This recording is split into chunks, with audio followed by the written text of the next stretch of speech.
వీడియోలో మనం లవణాల వర్గీకరణ గురించి వివరంగా తెలుసుకుందాం. లవణాలు సాల్ట్స్ అనగానే మనకు మొదటగా గుర్తుకు వచ్చేదేమిటి? వంటగదిలో తప్పనిసరిగా ఉండే, అలాగే మన ఆహారాన్ని రుచిగా మార్చే ఈ పదార్థమే కదా! దీనిని మనం సాధారణ లవణం, కామన్ సాల్ట్ అని పిలుస్తాము. కానీ దీని రసాయనిక నామం సోడియం క్లోరైడ్.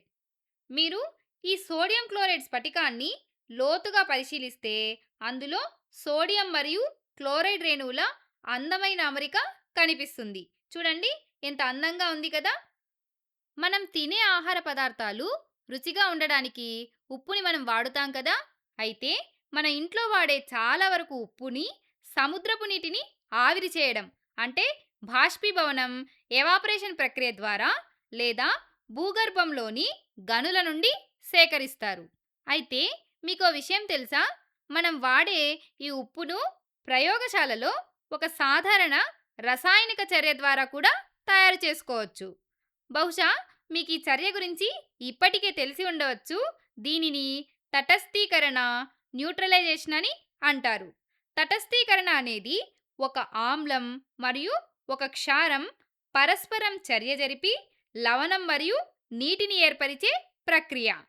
చర్యలో పాల్గొనే ఆమ్లం మరియు క్షారాల స్వభావాన్ని బట్టి అవి ఒకదాని ధర్మాలను మరొకటి పూర్తిగా లేదా పాక్షికంగా రద్దు చేయవచ్చు. సరే, ఇప్పుడు మనం ఈ ఆమ్లాలు మరియు క్షారాల యొక్క ధర్మాలను ఒకసారి గుర్తు చేసుకుందాం. మీకు తెలుసు కదా, ఆమ్లాలు అంటే యాసిడ్స్ రుచికి పుల్లగా ఉంటాయి. మరి క్షారాలు, బేసెస్ ఎలా ఉంటాయి? క్షారాలు రుచికి చేదుగా ఉంటాయి. అలాగే ఆమ్ల ద్రావణంలో నీలి లిట్మస్ పేపర్ను ఉంచినప్పుడు అది ఎరుపు రంగులోకి మారుతుంది. అయితే క్షారాలు దీనికి ఆపోజిట్గా పనిచేస్తాయి. ఒక ఎరుపు లిట్మస్ పేపర్ను క్షార ద్రావణంలో ఉంచినప్పుడు అది నీలి రంగులోకి మారుతుంది. అయితే ఆమ్లాన్ని మరియు క్షారాన్ని సరైన పరిమాణంలో కలిపినప్పుడు అవి ఒకదాని ప్రభావాలను మరొకటి తటస్థీకరించి లవణం మరియు నీటినిస్తాయి. ఒకవేళ ఈ విధంగా కలిపినప్పుడు ఆమ్ల మరియు క్షార ధర్మాలు రెండూ తొలగిపోతే మనకు తటస్థ ద్రావణం అంటే న్యూట్రల్ సొల్యూషన్ లభిస్తుంది. అంటే ఇది అటు ఆమ్లం కాదు, ఇటు క్షారం కాదు. ఉదాహరణకు హైడ్రోక్లోరిక్ ఆమ్లం మరియు సోడియం హైడ్రాక్సైడ్ మధ్య జరిగేటువంటి తటస్థీకరణ చర్యలో మనకు సోడియం క్లోరైడ్ యొక్క తటస్థ ద్రావణం మరియు నీరు లభిస్తాయి. ఇక్కడ మీరు గుర్తుంచుకోవాల్సిన విషయం ఏమిటంటే, తటస్థీకరణ అనేది ఒక ఉష్ణమోచక చర్య. అంటే ఈ చర్యలో చాలా వేడి విడుదలవుతుంది. కాబట్టి మీరు ప్రయోగశాలలో చేసేటప్పుడు ఖచ్చితంగా రక్షణ గ్లౌస్ ధరించాలి. అలాగే మీరు ఈ ప్రయోగాన్ని ఖచ్చితంగా ఉపాధ్యాయుల పర్యవేక్షణలో మాత్రమే చేయాలి. సరే, మనకిక్కడ సోడియం క్లోరైడ్ యొక్క తటస్థ ద్రావణం లభించింది కదా!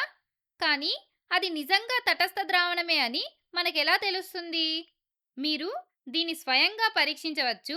ఒక చిన్న బీకర్ లేదా పేట్రీ డిష్లో కొంచెం ఉప్పు ద్రావణాన్ని తీసుకొని లిట్మస్ పేపర్లతో పరీక్షించండి. మొదట నీలి లిట్మస్ పేపర్ని తీసుకొని అందులో ఉంచి చూడండి. ఆ తర్వాత ఎరుపు లిట్మస్ పేపర్ను కూడా అందులో పెట్టి ఒకసారి గమనించండి. రంగులో ఎటువంటి మార్పు ఉండదు. ఎరుపు మరియు నీలి లిట్మస్ పేపర్లు రెండు రంగు మారవు. ఇది ఆ లవణ ద్రావణం యొక్క తటస్థ స్వభావాన్ని అంటే న్యూట్రల్ నేచర్ని ధృవీకరిస్తుంది. సరే, ఇప్పుడు మనం ఇంకో స్టెప్ ముందుకు వేసి ఈ ఉప్పు ద్రావణాన్ని వేడి చేస్తే ఏమవుతుంది? ఈ ఉప్పు ద్రావణాన్ని వేడి చేస్తే మొదట అందులోని నీరంతా ఆవిరైపోతుంది. చివరకు తెల్లని సోడియం క్లోరైడ్ స్ఫటికలు మిగులుతాయి. ఇదే మన సాధారణ ఉప్పు. ఇది ఒక తటస్థ లవణం అంటే న్యూట్రల్ సాల్ట్. దీనిని మనం వంటల్లో, అలాగే మనం తినే ఆహారం పాడవకుండా నిల్వ ఉంచే పదార్థంగా అంటే ప్రిజర్వేటివ్గా ఉపయోగిస్తాము. అయితే ఇక్కడ మనం గుర్తుంచుకోవాల్సిన ఒక ముఖ్యమైన విషయం ఉంది. అన్ని లవణాలు తటస్థంగా ఉండవు. కొన్ని లవణాలు ఎరుపు లిట్మస్ పేపర్ను నీలిరంగులోకి మారుస్తాయి. వీటిని క్షార లవణాలు బేసిక్ సాల్ట్స్ అని అంటారు. మరికొన్ని లవణాలు నీలి లిట్మస్ పేపర్‌ను ఎరుపు రంగులోకి మారుస్తాయి. వీటిని ఆమ్ల లవణాలు ఎసిడిక్ సాల్ట్స్ అని అంటారు. ఉదాహరణకు అమోనియా అనే క్షారం హైడ్రోక్లోరిక్ ఆమ్లంతో చర్య జరిపినప్పుడు ఏర్పడేటువంటి అమోనియం క్లోరైడ్ ఒక ఆమ్ల లవణం ఎసిడిక్ సాల్ట్స్. దీని అర్థం అమోనియం క్లోరైడ్ ద్రావణం నీలి లిట్మస్ను ఎరుపుగా మారుస్తుంది. దీనిని మనం ఎక్కడ వాడుతామో తెలుసా? డ్రై సెల్స్ మరియు బ్యాటరీలలో వాడుతాము. రిమోట్లు, రేడియోలు, గడియారాలు, ఇంకా టార్చ్ లైట్స్ మరియు బొమ్మలలో ఇవి ముఖ్యమైన భాగం. ఆమ్ల లవణానికి మరొక ఉదాహరణ కాపర్ సల్ఫేట్. ఇది కాపర్ హైడ్రాక్సైడ్ అనే క్షారం మరియు సల్ఫ్యూరిక్ ఆమ్లం చర్య వల్ల ఏర్పడుతుంది. అయితే కాపర్ సల్ఫేట్ రసాయనికంగా ఆమ్ల లవణం అయినప్పటికీ ఇది బలహీనమైన ఆమ్ల లవణం. అందువల్ల లిట్మస్ పేపర్ రంగులో మార్పు చాలా స్పష్టంగా కనిపించకపోవచ్చు.